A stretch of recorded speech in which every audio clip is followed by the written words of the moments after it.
Oh, and Miguel is first. Hey, Is he? Miguel, you continue to impress me. Hola, You kick Miguel. ass. You the bomb, Miguel. Actually, that's a really like 1990s thing to say. I just showed my age with you the bomb. You're so cool. Oh my god, I'm so fucking old. Um, so this weekend was insanely busy for me and awesome.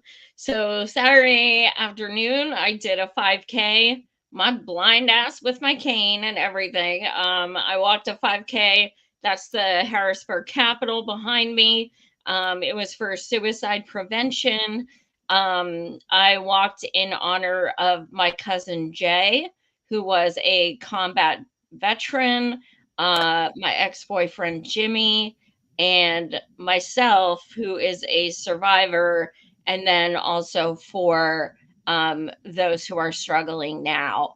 Um, so yeah, it was pretty awesome. That was it. It was you kind of don't even realize that how long a 5K is while you're doing it because you see other people are energized and have signs and Yeah. are just kind of talking and stuff, and it's kind of like when you do a march, you're just kind of like, okay, we're doing this. You don't really think about like how far it is, but then I forgot I had like essentially another few miles the next day for the march we organized. But anyway, so after this, on Saturday that night, I went to go table with a few comrades for our Palestine group at a club who had a Lebanese American singer singing. Hannah, phenomenal. I'll be posting some of her songs. Um, she actually reached out to our group, the Harrisburg Palestine Coalition, and said, "Can you guys table here?" She's from Austin, Texas, and just on tour. And we're like, hell fucking yeah. And Yeah. Yeah. yeah, it's her and her drummer. Um, and they're both freaking rad. They're awesome. And they stayed till yesterday so they could come to the march as well. So they were awesome. So shout out to them. Um, and then yesterday we had our 1 year march that we've been working on for months. And I'm so fucking proud of all of us at Harrisburg Palestine Coalition and everyone who joined. It was phenomenal. It's always scary, like when you try to organize something for, especially for like a few months, it's like you kind of analyze every fucking thing that could possibly go wrong, and Yeah. you're like, oh my God, what if nobody shows up? What if somebody has an accident? What if, and you have all these what ifs. And then when it happens and it turns out like so incredibly, it's just like, yes, this is what it's fucking supposed to be like. It was estimated over 350 people came, and in Harrisburg, that's a lot of fucking people, trust That's not me, bad. like Yeah. a lot of people. Good. Because we have Philly, and we have other bigger cities that a lot of, like, Philly will draw like thousands because it's a huge city and it's not too far from us. But we had amazing people who came from Philly, from Pittsburgh, from Delaware. A gentleman who spoke is from California. I mean, people in this movement amaze the fuck out of me. Like, truly, I've never seen anything like this in my years of organizing. It's beautiful. So, um, I brought a couple videos from yesterday. So if you'd like to Yeah. share those. Yeah. I'll share the first one you shared with me. That a car almost ran into some of Oh, you. yeah, thankfully, nobody was hurt. Okay, good.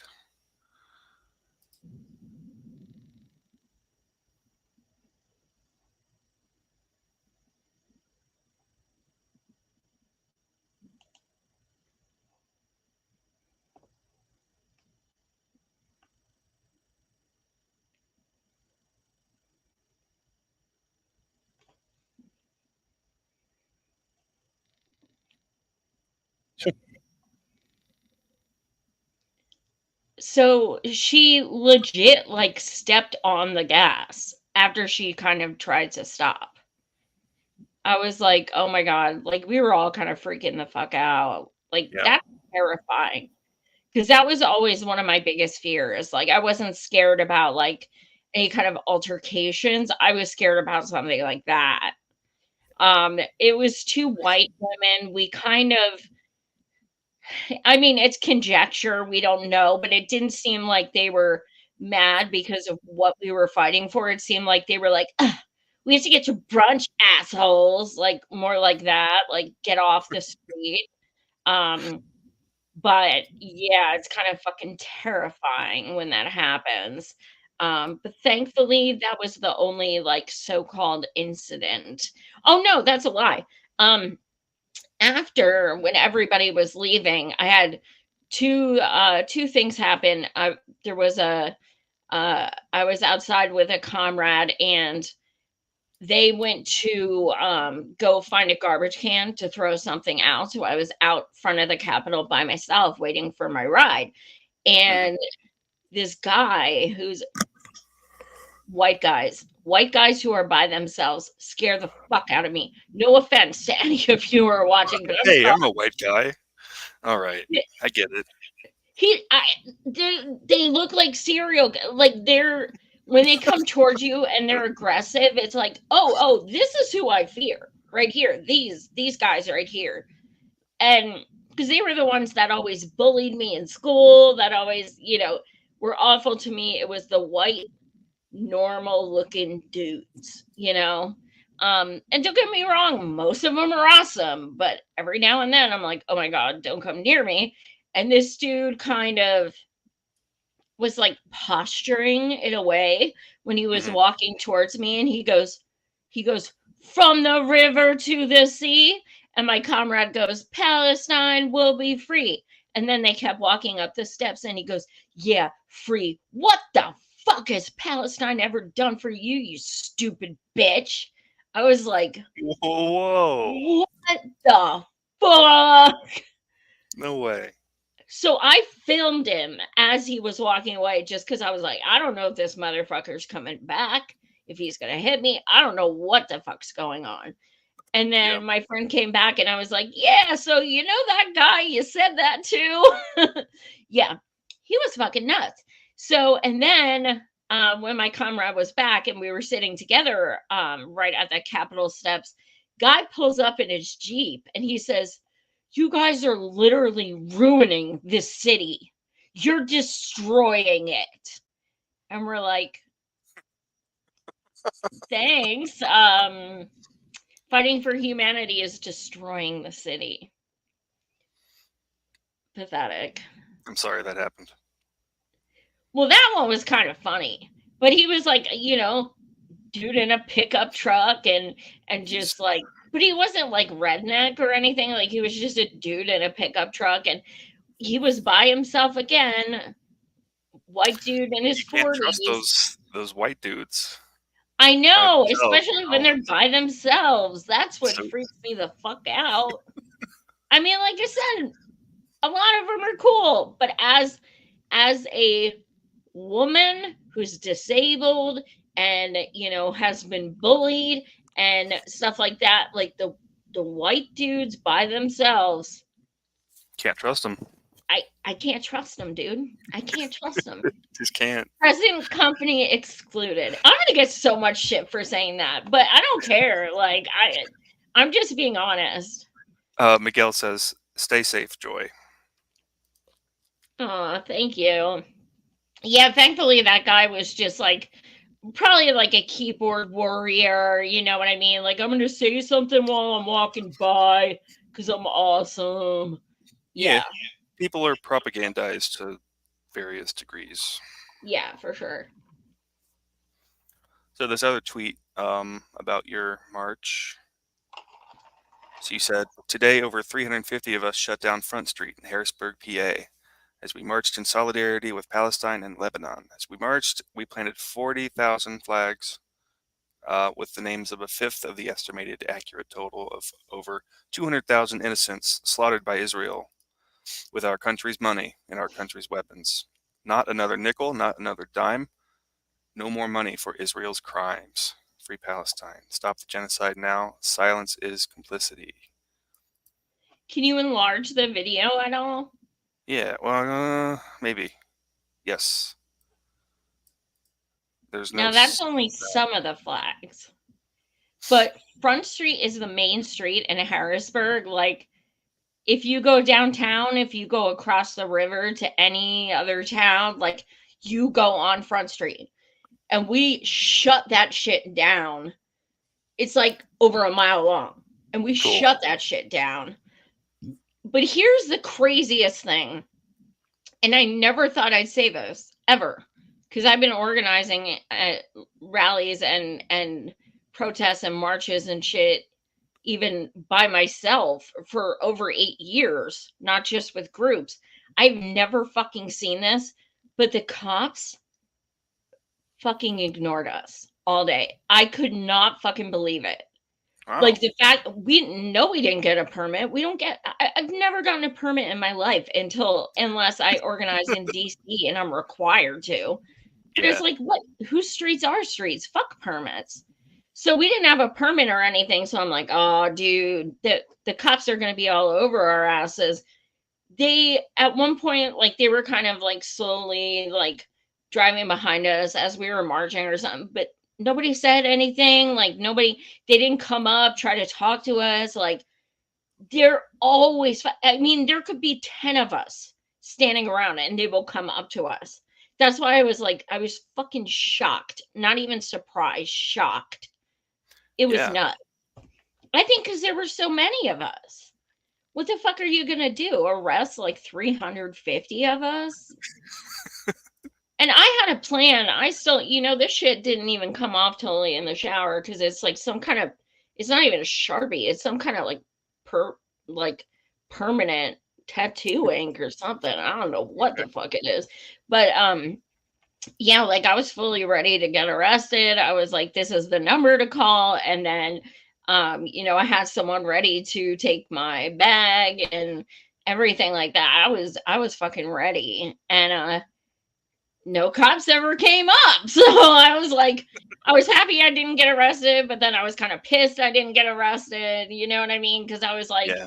I'm not Yeah. going to look for it, but if I do, I'll know that it's okay because I'm doing it for the right cause. Right. Um, so I was kind of like, whatever happens, happens. But yeah, there were a number of people there who were like, yep, I'm down. Whatever happens, happens. But I'm telling you, I've never fucking seen them ignore us. It was crazy. Absolutely nuts.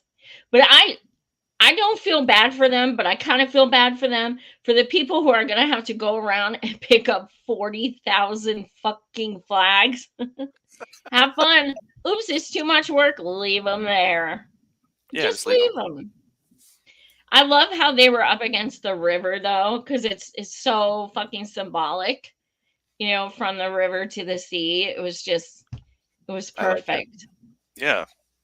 And thank you to all of the other organizations that helped us make those, because this was a joint effort, like 40,000. This was groups from Pennsylvania, who just kind of came together to build a coalition to get these all made, and it was phenomenal. It was really beautiful.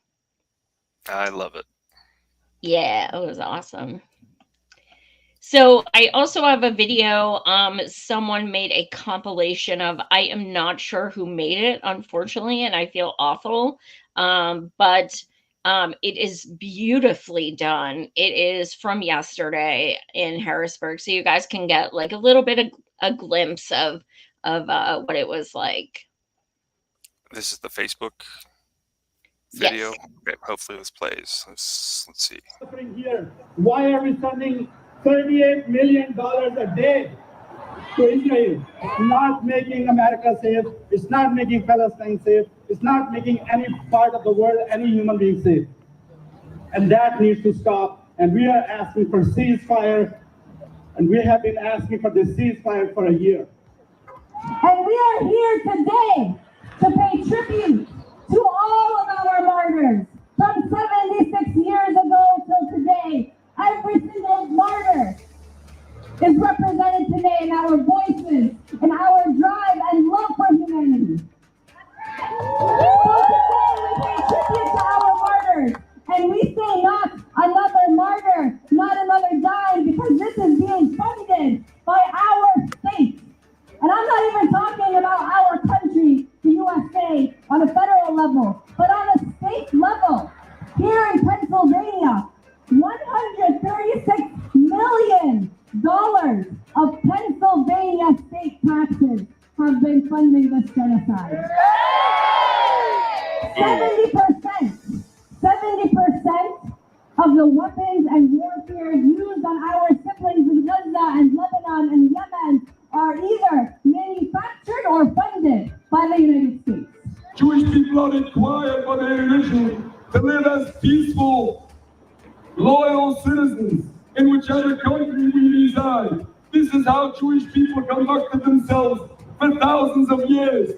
And this is how Jewish communities did live in peace in Palestine and in other Muslim countries. And this should be a lesson for all of us, not to allow any injustice, any genocide to any people.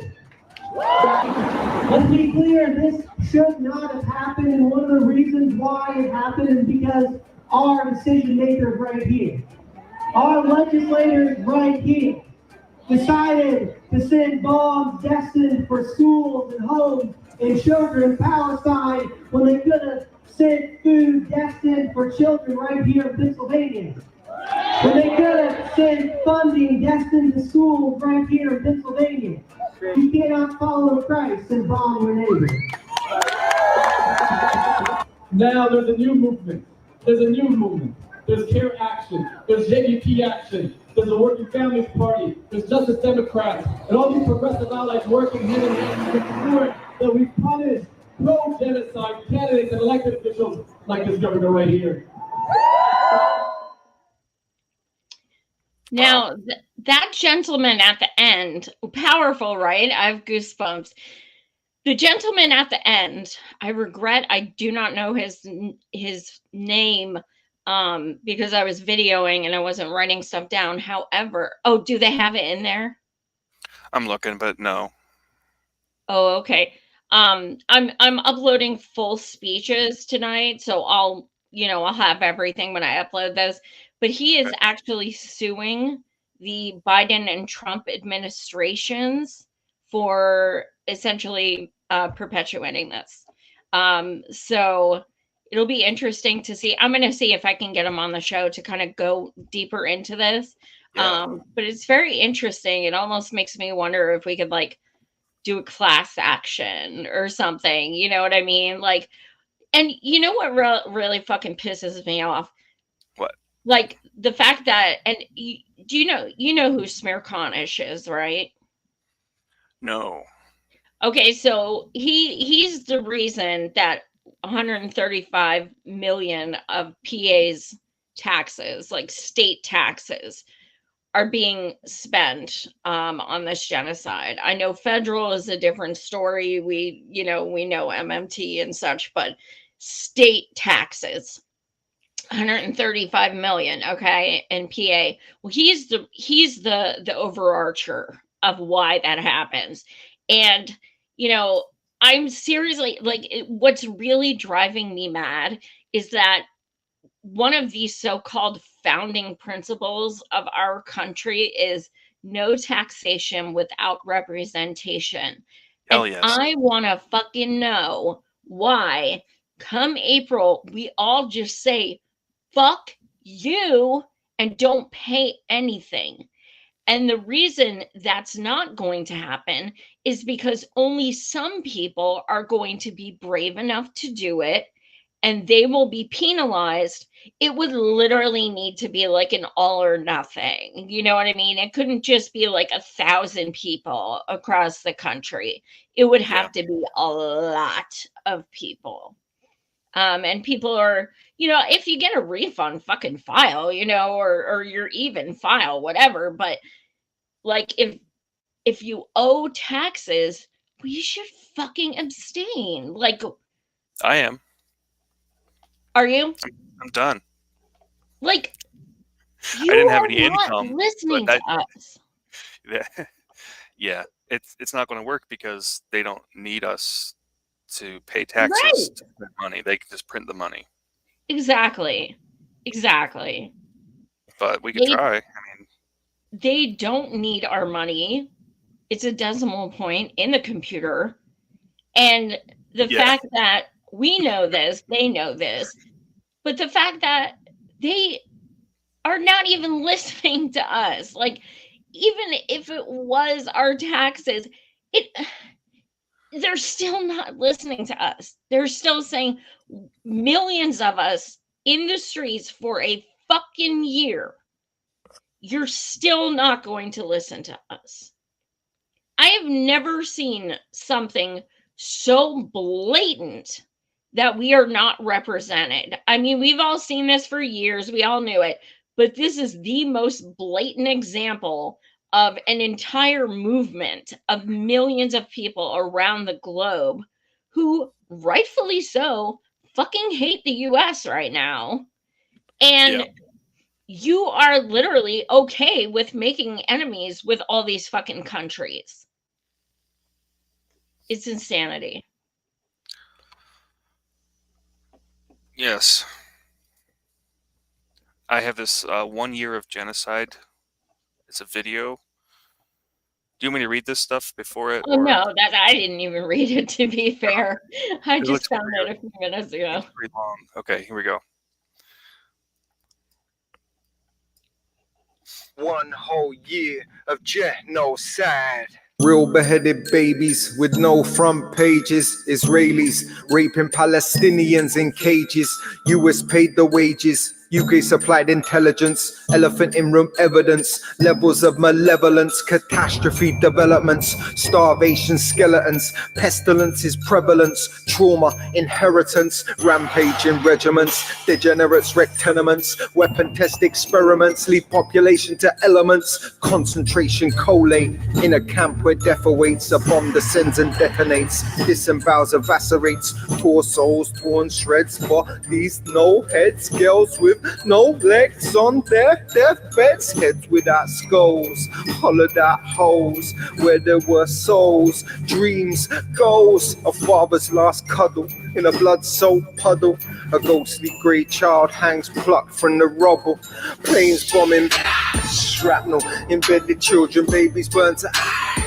Headlines without who killed them. Sick systems blame the victims for their decisions. Ignore the symptoms of cruel, callous coalition. Psychopathic politicians that they hate the mission. Incarcerate in prison, never pardon or forgiven. 24/7, 365. 1 whole year of genocide. the world's most documented genocide in history.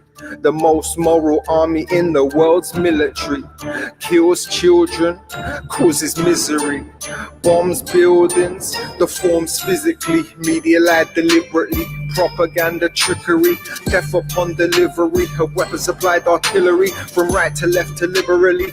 Unequivocally. Cold cowards criminally. World stand by, do minimally. This is not a mystery. Take it back to history. Evil banality left horror to prevail. Nothing is illegal if no one could curtail. When good people do nothing, humankind fail. Just a passive tale. Blind masses on the massive scale. Last breath exhale. Decomposing personnel. Death is all around the smell. Welcome to the gates of hell. Mow the grass, then expel. Escape comprehended. The Nakba never ended as the bombs dropped, descended on the child undefended. A soldier smiles demented. Self-defense presented. Victimhood defended. Words pretend offended. Force of freedom makes you quiver. From the sea to the river. Tidal wave, every killer. Every sniper pulling trigger. Every child that you disfigure paints the world a bigger picture of a country getting sicker. Genocide, script violence, racist righteous. Right to rape riots. Pious pirates. Existential crisis. There's no coming back from this. Collapse the state catalyst. Your own antagonist. Psycho-sadomasochist as Palestine persists. For the right to exist. The right to resist. Gets demonized, dismissed. 24/7, 365. One whole year of genocide. 1 year of genocide. 1 year of reign. We're normalizing violence. We're normalizing pain. We're organizing silence, making it mundane. 1 whole year of genocide. 1 whole year of pain. N-O-C-I-E-G-E-N-O-C-I-E-G-E-N-O-C-I-E-G-E-N-O-C-I-E-G-E-N-O-C-I-E-G-E-N-O-C-I-E-G-E-N-O-C-I-E-G-E-N-O-C-I-E-G. 24/7, 365. 1 whole year of genocide. So good. Does it say who it is? It sounds like Ren.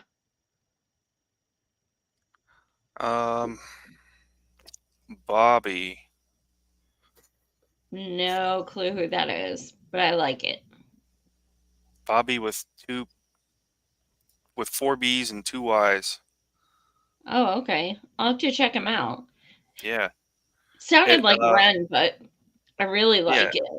I got System of a Down vibes from it. Some of their music videos are highly political.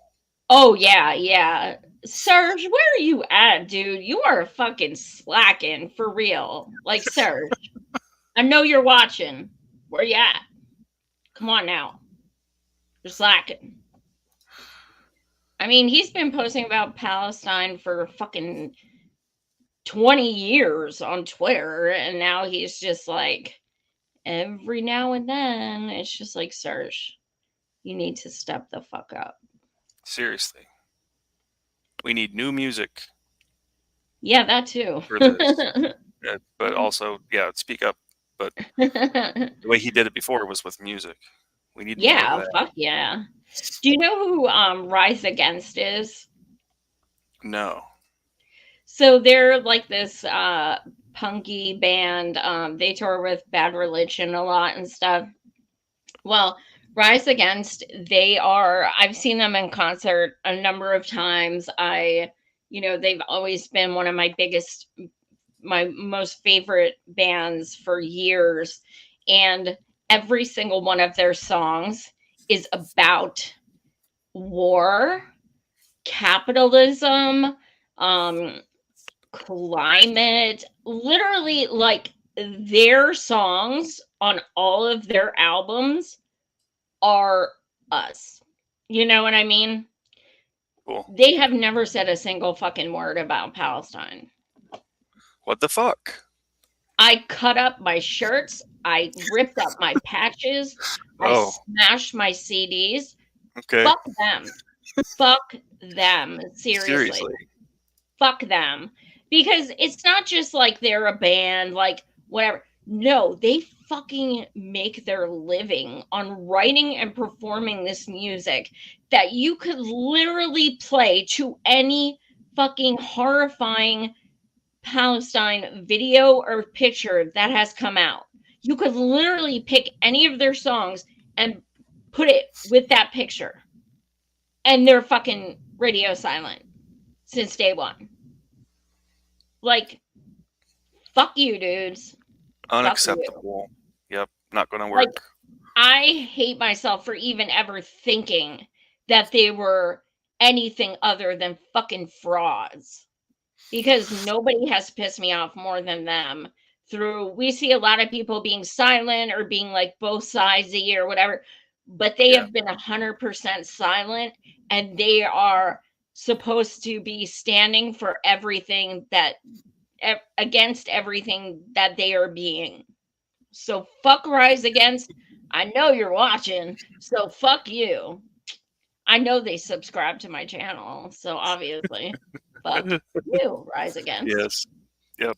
I'm going to rise against your asses and never see you in concert again. Take that. All right. Miguel has a comment about Bobby, the BBO BBYY, and he says the extra B is for BBYOB. It's too many letters, right? It's too many. Oh, we're all getting very Oh, smart. BBYOB. Anyway, BBYOB. I don't know. Bobby, bring your own booze.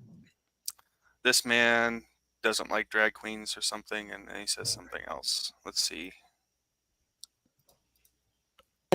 Efforts specifically are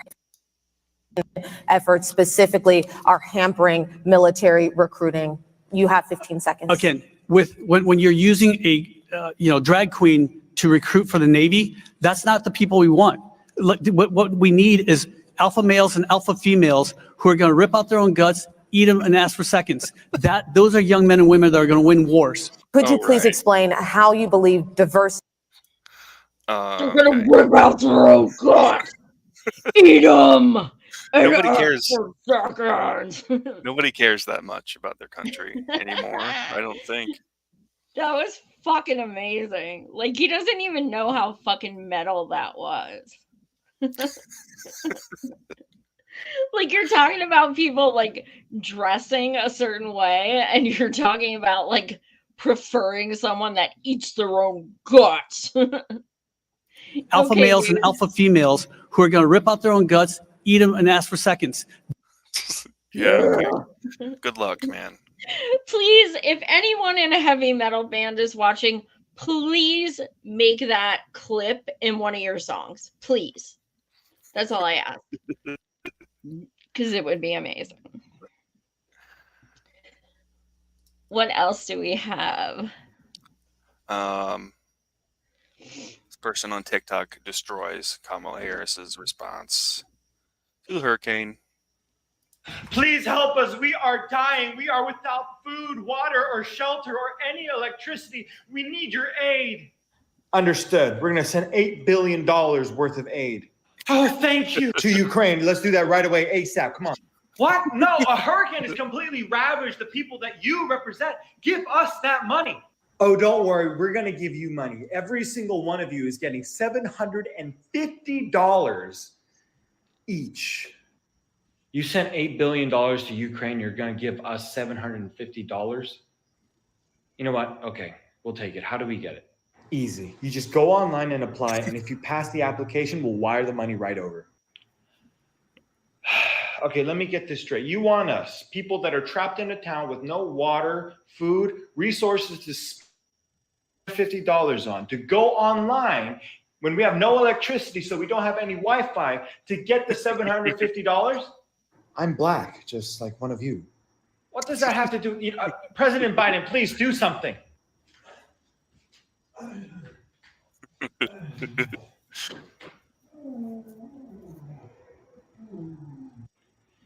We used to be respectable. It's fucking insane. And the other night I did kind of go off about, I have so much empathy for people in North Carolina and surroundings who are going through the trauma they're going through.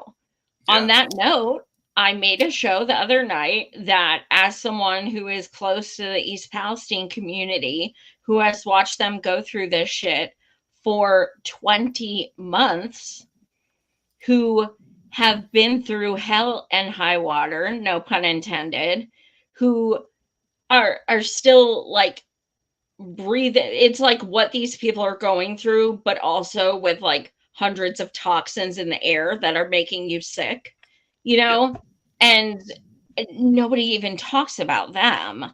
And now all of a sudden it's like, we need to help our communities. We need to help our communities. It's only $750. I agree. It should be more. However, I am also going to bring up the fact that people in East Palestine within 1 mile, got $1,000 each, and then got a paper to deduct it from their taxes. And that's been over 1.5 years. So we cannot have selective outrage. If we're going to, be about class solidarity and be about people having their human rights of drinking water, housing, food, electricity, these are human rights. Well, we want them for the victims of this hurricane, and we also want them for East Palestine. Yep. It's not too much to ask, really. It's the basics. Apparently it is. We want the basics for everyone, especially the people who are in a disaster. But yeah, for everyone. Yes. What the fuck? Like, what are we doing if we can't do that? Well, we are focusing on priorities.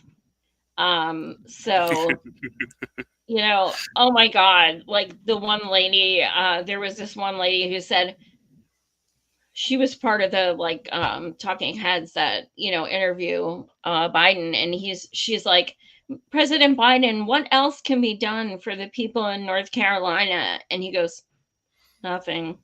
And then he walked away. I didn't see that. Like, I don't even, he probably thought she was asking about like a Monopoly game or something. He has no fucking clue what is going on. Yeah. I forget he's president because nobody talks about him anymore. Just Right. like I forgot Kamala was vice president because she like never was anywhere. Like I kind of forgot she existed, and I've heard so many other people say that too. That's by design, I'm pretty sure. Absolutely. Keep them hidden behind that curtain. Yeah, the less you're seen, the less you're called out. Right. Less ammo people have to be like, what about when you said, yeah. Gross. Happy October 7, by the way. Yes.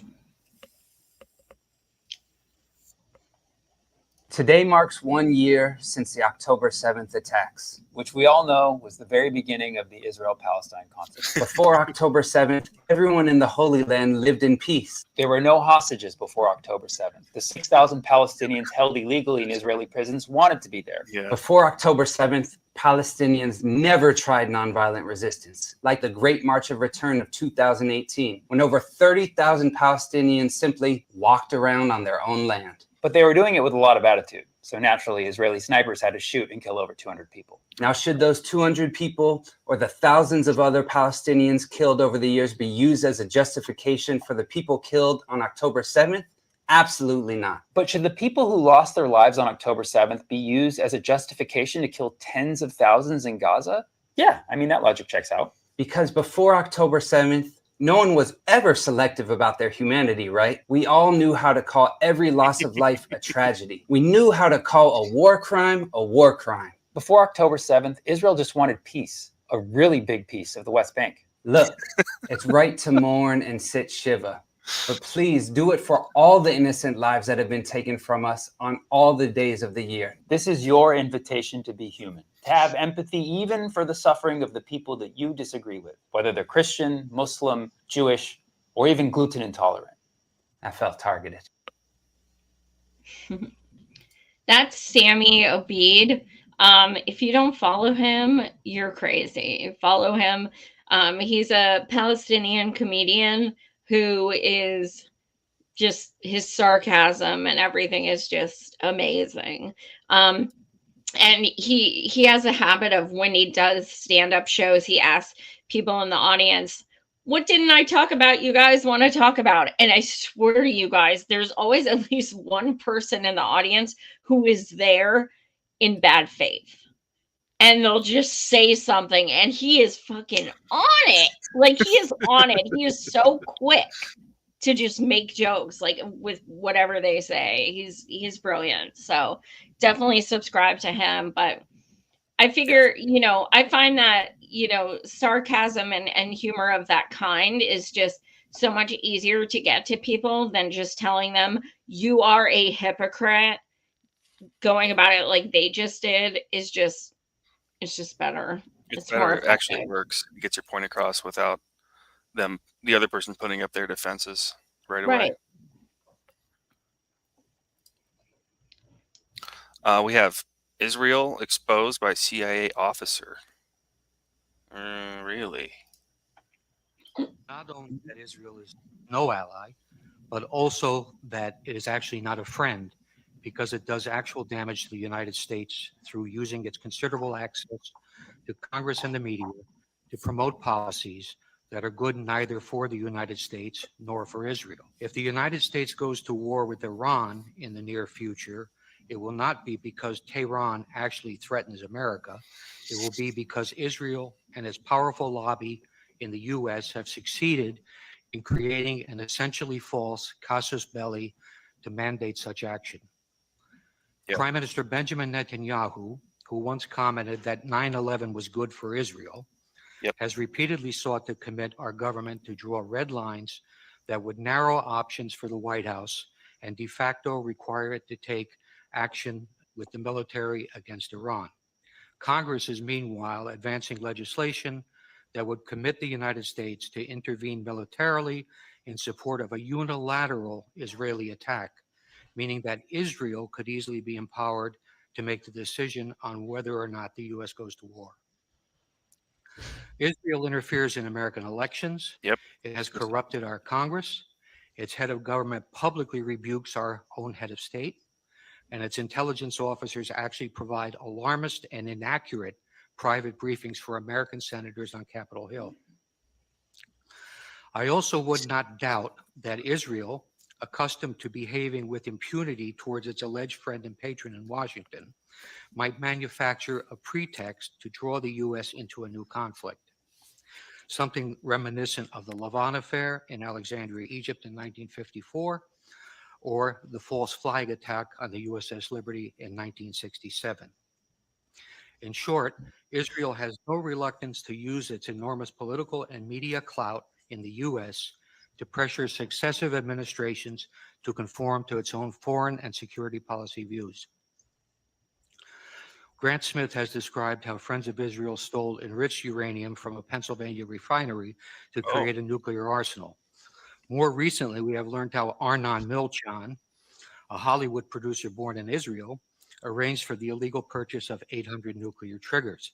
Milchan picked up an Oscar last Sunday without any interference from the FBI. Israel, which relies on Washington for billions of dollars in aid and also for political cover in international fora like the UN, does not spy discreetly, largely because it knows that few in Washington will seek to hold it to account. Israel, where government and business work hand in hand, has obtained significant advantage by systematically stealing American technology with both military and civilian applications. The U.S. developed technology is then reverse engineered and used by the Israelis to support their own exports. Israel has sold advanced weapon systems to China that are believed to incorporate technology developed by American companies, Oh, great. including the Python 3 air-to-air missile and the Delilah cruise missile. There is evidence that Israel has also stolen Patriot missile avionics to incorporate into its own Arrow system, and that it used U.S. technology obtained in its Lavi fighter development program to help the Chinese develop their own J-10. Israel always features prominently in the annual FBI report called Foreign Economic and Industrial Collection. The 2005 report states, Israel has an active program to gather proprietary information within the United States.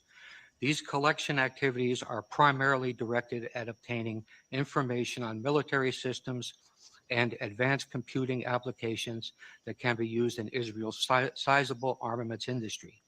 It adds that Israel recruits spies, uses electronic methods, and carries out computer intrusion to gain the information. A 1996 Defense Investigative Service report noted that Israel has great success stealing technology by exploiting the numerous co-production projects that it has with the Pentagon. It says, placing Israeli nationals in key industries is a technique utilized with great success. So we literally have proof from the CIA and FBI that Israel is committing international war crimes with impunity. Okay? Yes, right. UN, The Hague, ICJ, the CIA, the FBI, we have this proof, okay, from these organizations that the United States is supposed to trust and consider allies. We have this information, and instead of holding them accountable, we're going to keep giving them billions of dollars. And not just that, hey, let's take the fascist in chief and let's have him talk to Congress and give him standing ovations. Something's wrong here. For real. That video goes on a while longer, so I figured we could.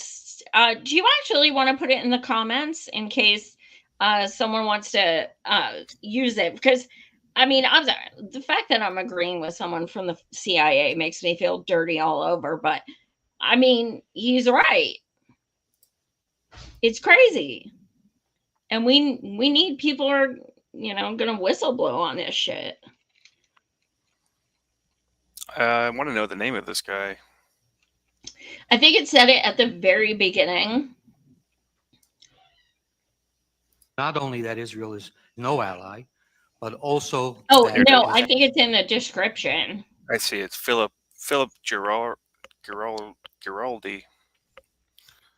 Okay. Former CIA officer. And this was from 2014. Yeah. Okay. So not only have we've known for a decade plus. Yeah, but I mean, in fairness, he could have ESP. Don't know. I mean, he could be psychic that things were going to happen on October 7th. I don't know. Who knows?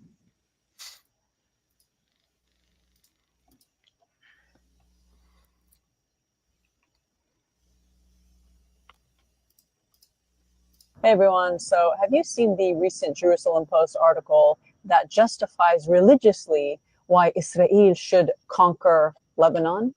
Yeah, it is so freaking twisted that when you search for the article right now, a 404 error comes up, which means that the Jerusalem Post has yanked it off the internet. But don't worry, we've got the receipts. So if you ever needed proof that Zionism is a colonial state project built on cult-like psychosis, twisting an ancient, sacred religion in order to justify conquering more and more land. And if you thought that setting up what is known today as modern-day Israel was somehow the final objective, please see this article here from the Jerusalem Post. It literally opens up by saying the recent conflict in Lebanon raises the age-old question, where exactly did Hashem define the borders that was promised to the Jewish people? And most importantly, Are we obligated to conquer those areas? Are we obligated? What the is going on? Jesus Oh, Christ. did you know God was a real estate agent? But also, he requires you to kill and ethnically cleanse and genocide so you can conquer the real estate that he promised you? But don't worry, the article then goes on to dissect exactly what God meant when he supposedly gave the chosen people all the land from the river of Egypt to the great river Euphrates, and says that these regions include part of modern-day Israel, Gaza, the West Bank, Lebanon, Syria, Jordan, and Iraq. And to wrap it all in a bow, the article ends with, while we may not be able to reclaim all of it in our time, Hashem will surely return it to us soon. You see now? Do you see how this whole idea of a two-state solution is a total sham? Something Israel gave to the international community to parrot as a compromise and a neutral stance, while you have Israeli soldiers literally walking around with the greater Israel map right on their uniform. And of course, when it comes to the Jerusalem Post, you may never see the word Palestine in their articles. But the irony is, before the Jerusalem Post changed their name in 1950, for decades before that, they used to be called the Palestine Post. It doesn't get more twisted than this. Wow. How's that? What a great video. Look at I learned so much. No, it's brilliant. It's really educational. This greater Israel map thing, I need to look into that. Oh, yeah. I've been seeing that for a while. So they already have it figured out where they're They going to already go. have it. Yeah, like this is what it's going to look at. Like this is the blueprint. That's so fucked up. Here is a map without all of you brown people we are trying to massacre. Yeah. Like, I've never seen so many fucking receipts and tangibles for something. Like, not just like words, videos, pictures, things like this that are even supplied by the IDF themselves. It's not like they're fucking doctored or something. They're posting them. They're bragging about doing this shit.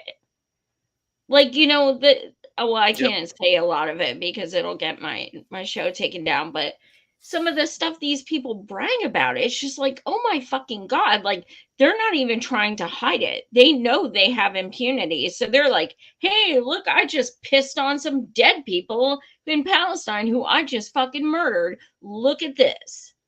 And millions of us see the footage and nothing happens. Or cutting bags of rice open that's supposed to be going to them, pouring it in the mud and laughing as they try to scramble and pick it up. That's fucking psychopathic. What are we doing about it? What would we do about it if the roles were reversed? We're doing something.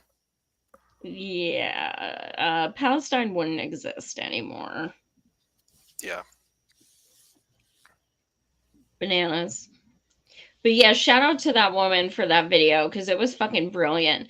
And you know, I wanted to say or no, actually, we didn't show that clip yet. Never mind, I'll hold it. Okay. So you guys, I see it looks like 61 people watching or something. So please come in, hit the like, hit subscribe. That is the only thing that helps my show keep going. So I need you guys to not just watch, but actually support the show as well. All right. I'm not frightened of Hamas. I'm not frightened of Hezbollah. I am absolutely terrified of Israel because it's Israel who's interfering in my politics at home. It is Israel that I'm forbidden to talk about. It is Israel that I can't actually say what I think about on this program because I might get MI5 or whoever the fuckers are knocking on my door to put me away. Nobody is safe here. What we should actually be doing, if we unpick this, is calling Israel America's proxy, because that's what it is. Now, they play a game with us, and it's actually the same mind game that Netanyahu played. You know how he has the nerve to stand there and talk about how he is wanting peace, how he's striving for peace, and all that nonsense you get about Israel being the victim. It's actually the same thing that America does. America says we are working every day, every night to get peace, while arming to the teeth the Israeli government. 100%. Yep. I love her. Love her. Not frightened. Jackie. People don't ask people in these countries things like this. Like, who are you scared of? Are you scared of Hamas? No, they're not. They're scared of Israel because Israel has all the power, all the money, all of the power of the US. They have all of this, and they have using anti-Semitism as a way to shame people from going up against their genocide, which is shameful in itself. And the gentleman you saw, the Orthodox Jew, where you saw a clip of from our protest yesterday, I'm going to be posting his entire speech tonight. Whew, you guys got to see it.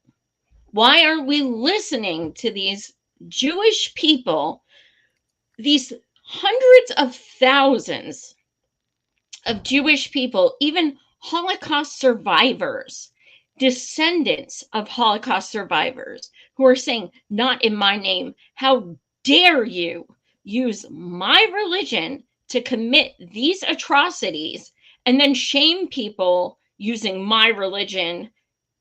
You know, like, it's so fucking gross. It's so gross. And by the way, in case people don't know, Palestinians are Semites. So actually, y'all are anti-Semites. Crazy shit, man. Everything's backwards. And you know what else? Lebanon has no hostages. So what is the excuse that we're given? Is there one for Israel Lebanon? has the right to defend itself. That's always the fact. Israel has the right to defend itself. I forgot. Mm-hmm. Defend itself from what? They're provoking other people. Yeah, defend yourself. Like, you know that meme where it's like, the outcome from my own choices or something like that. It's like, you do it to yourself. Like, literally, you start shit and then someone retaliates after years and years and years of oppression and everything else, and then you say it's self-defense when you push back. Yeah. And then Americans are like, oh yeah, that is what's happening. It's self-defense. If you side with the oppressor instead of the oppressed, that's a fucking problem. Yep, I agree. You shared something about Dr. Jill Stein with me. If she gets 5% of the popular vote, then the Green Party gains access to federal and state funding. Cool. Yes. One of the reasons the Democrats sued Jill Stein in so many different states to get her off the ballot is precisely for this reason. If Jill Stein passes the 5% threshold, then you now have a second liberal or a second Democrat party. You've now broken that two-party system. You've broken the duopoly that exists in the United States. It doesn't matter in this instance if Trump or Harris wins. All of the news will be the two-party system is broken and Harris lost because she supported the Zionists. And support for Zionism broke the two-party system. AIPAC lobby broke the two-party system unwittingly. The system that was supposed to work for them, they broke it by pushing it to its maximum limits and forcing people to come out. If Jill Stein gets past 5%, and some Cornel West supporters might say, why are you focusing on Jill Stein here? It's because in the polls in the swing states, it's Jill Stein who's way ahead of Kamala Harris. In Michigan, I think she's 43%. Kamala Harris is on 16.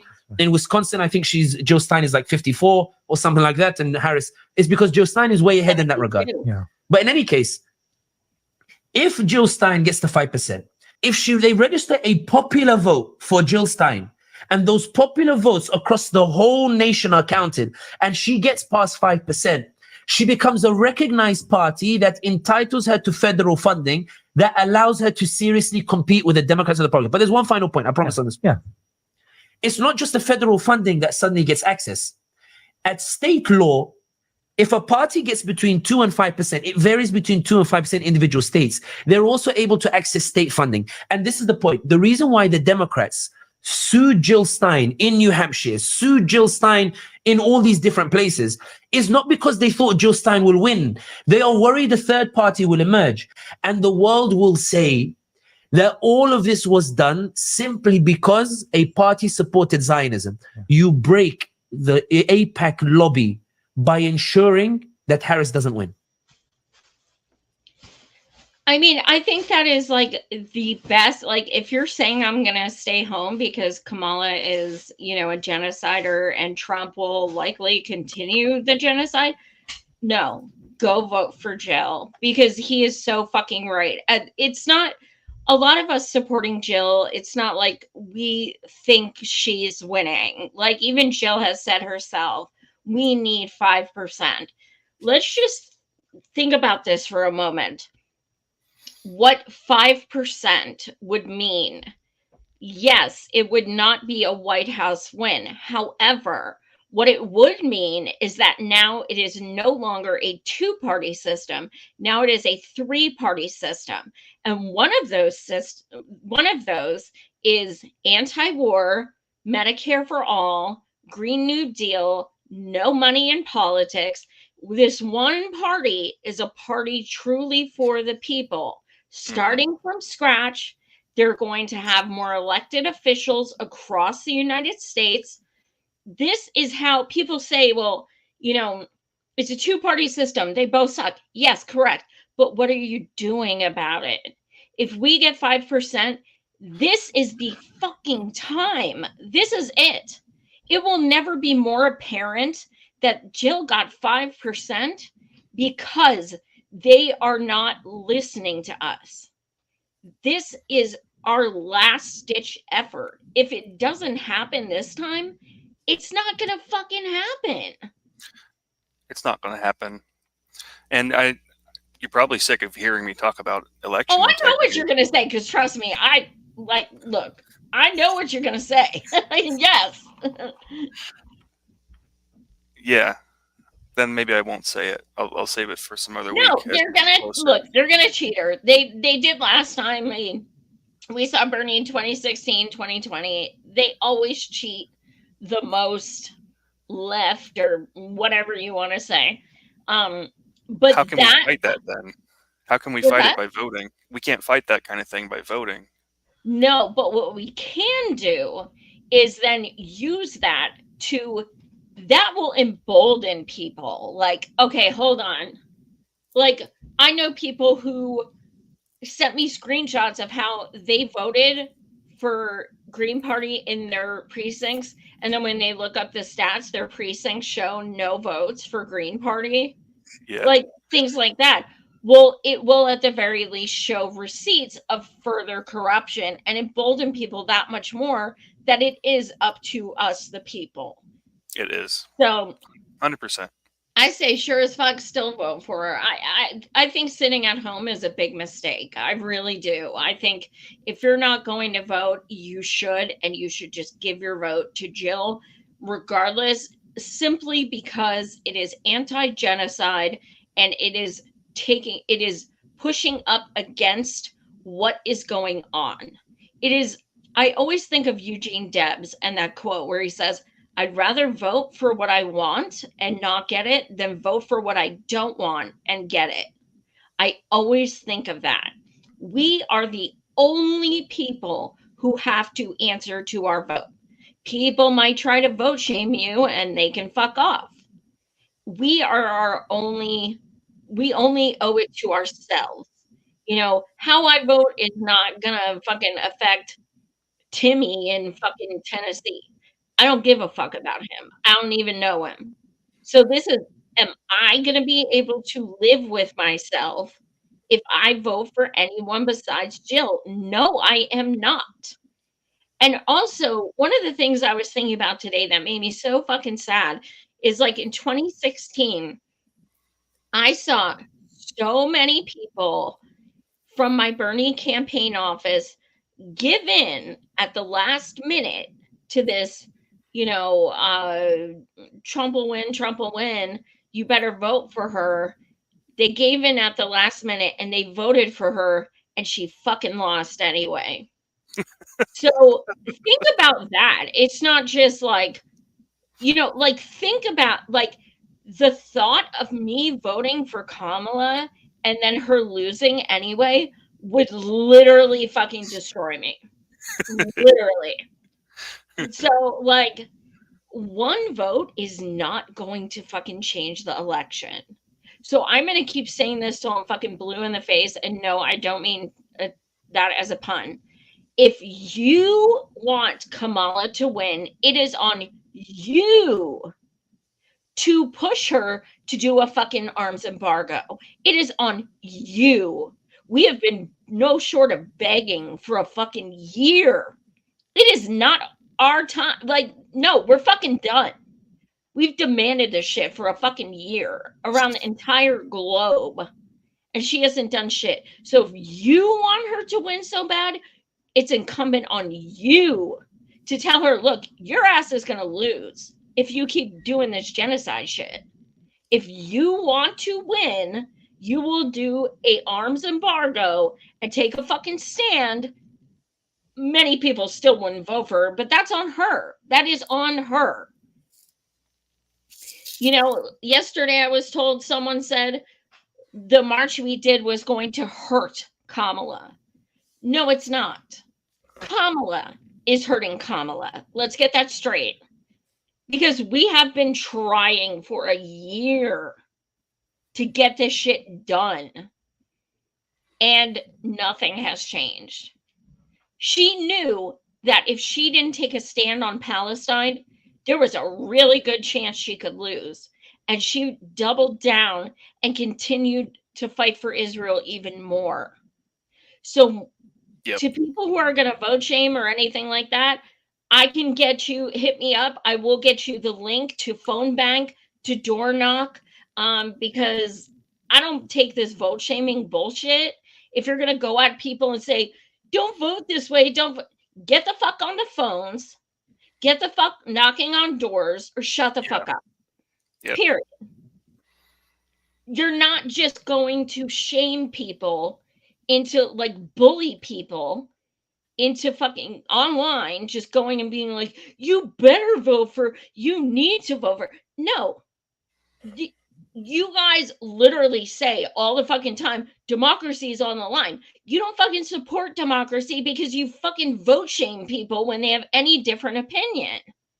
And someone is your candidate who never got a single fucking vote. So no, that's not democratic. And telling people how to vote is not democratic. Like, seriously, it's not that fucking hard. Like, I'm just like, we've been going through this shit for 8 fucking years. And it's just like, no, that's not the way math works. A vote for Jill is not a vote for Trump because they're two separate people and they're two separate parties. I made this meme, this graphic, and it was really rudimentary because it's me. And I took a blueberry pie, a cherry pie, and a green apple pie. And I said, I ate a piece of cherry pie, I said I ate a piece of green apple pie, but that did not give an extra piece of cherry pie to the cherry pie. It's like people say all the time, they'll be like, you know, a vote for Jill, you're taking a vote from Kamala. She never had my fucking vote. Jill, if Jill wasn't running, I'd fucking write someone in. She never had it. She can't lose it. You know, people are always, they don't take fucking responsibility. If you want to win, you need to get off your fucking ass and work for it. And you need to tell your candidate to step the fuck up and do what the people are demanding and have been demanding for a fucking year. If not, that is on you, not those of us who are using our principles and the fact that we have tried every fucking way to get this to end. And our vote is the only leverage we fucking have. That's it.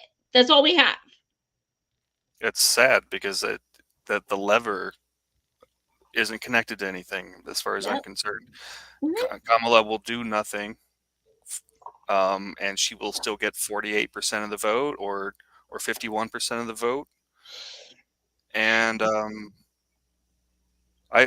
not going to vote shame. I'm not going to, because what's going to happen after that is we're going to say, oh, all these lefties, these dumb lefties didn't vote green again. What's wrong with these lefties, huh? You know what happened last time? It was so funny. I still get vote shame for not voting for Biden in 2020. And I'm like, you fucking won. What the fuck are you vote shaming me for? Like, you literally fucking won. Like, you cannot please people. Yep. Like, I am one person. I wish I was as powerful as Susan Sarandon, but I'm not. Maybe someday. Someday. Well, I need a funny. What do you think? This is funny. This is from the Fuck Israel Meter Twitter account.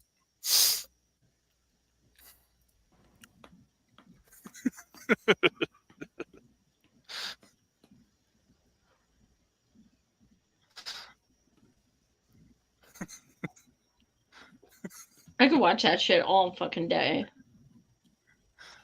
Cats are such assholes. He's just taking it. I know. That's why it's not really Israel, but like I wish Israel could be our bitch. That's what I wish. And I'm gonna get in so much trouble for saying that. Yeah, but you can't say that on YouTube. Well, I mean, I don't know how else to say it. I wish they'd be submissive. I wish they would just, what did stand back and stand by or something, whatever, however you say it. But that's what I was gonna say. The one gentleman, what's that say? Miguel says that cat has the right to defend itself. Yes, he does. I love it. The one gentleman made a really good point that what Israel is doing makes the United States unsafe as well, because we have the entire world hating us right now because we are funding this genocide. We are giving the money and the weapons for this genocide. Thus, the world is like, people from every country fucking hate the United States right now. Like, it's a fact. And which can make us unsafe.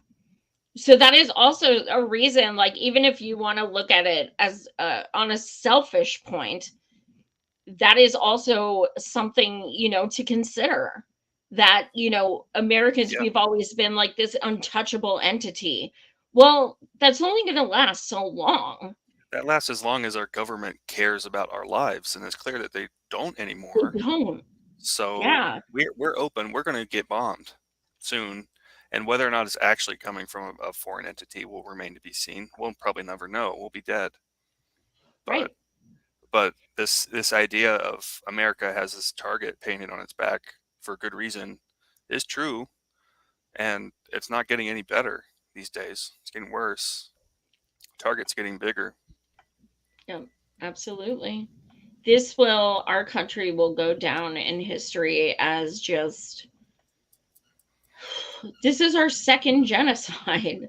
We are propagandized worse than the Germans were in World War II. And yeah, social media has just been a fucking, well, it's been a blessing for pro-Palestine people. It's been a curse for Israeli occupier people, because like we've been able to see everything that's going on. Like if this shit happened back in, you know, the 60s, or even, you know, when World War II was happening, anything like that, we would have what, like one news channel, and they would show Right. what they had. But like everything is being fucking live streamed.